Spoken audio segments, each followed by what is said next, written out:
Orang yang mengadu domba, Nabi menyebutkan dalam hadis yang sahih bahwa dia kelak akan mendapatkan azab di kuburan. Sebab dalam suatu hadis riwayat Imam Muslim, Nabi pernah berjalan, lalu Nabi melewati kuburan, Bapak Ibu. Kemudian Nabi berkata kepada para sahabatnya, dua kuburan ini, sambil ditunjuk oleh Nabi, dua kuburan ini sedang diazab oleh Allah. Orang yang ada di dalamnya sedang diazab. Nah, Nabi mengatakan yang ini nih diazab karena habis kencing tidak dibersihkan, cuman disentil-sentil saja, habis kencing nggak dibersihkan. Yang ini nih, kata Nabi, diazab karena dia suka mengadu domba. Subhanallah.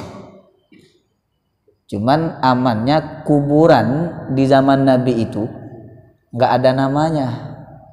Jadi walaupun dibilangin, nah ini nih diazab, orang nggak tahu siapa itu, karena nggak ada nama di nisannya.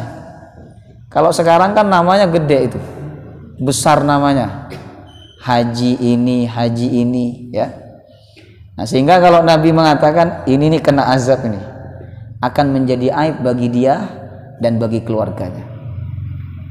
Makanya memberikan nama di nisan itu tidak diperintahkan sebenarnya, Bapak Ibu.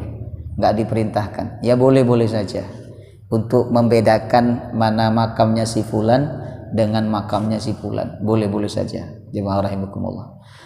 Nah, Nabi mengatakan bahwa ada satu makam yang diazab penghuninya oleh Allah dengan azab kubur, ya, gara-gara dia suka mengadu domba. Akhirnya waktu itu Nabi mengambil pelepah kurma yang masih basah, diambil oleh Nabi, dibelah menjadi dua, dipotong jadi dua, kemudian ditancapkan ke masing-masing makam itu tadi. Setelah ditancapkan, Nabi berdoa semoga pelepah kurma ini dapat meringankan azabnya selama pelepah kurma ini masih basah, karena benda di bumi, di alam ini, selama dia belum mati, selama dia belum kering, jemaah rahimakumullah, maka benda itu akan bertasbih kepada Allah Subhanahu wa ta'ala. Sehingga harapannya kalau pelepah kurma itu masih basah, dia bertasbih dan bisa meringankan azab bagi kedua ahli kubur tersebut. Nah, ini dalil yang jelas bahwa orang yang mengadu domba akan mendapatkan azab kubur. Kalau sudah mendapatkan azab kubur, berarti di akhirat pun dia akan mendapatkan azab, yaitu siksa neraka. Ya, karena azab kubur, Bapak Ibu, itu tempat permulaan untuk akhirat. Siapa yang selamat, maka seterusnya selamat. Siapa yang kena azab, maka seterusnya dia akan kena azab.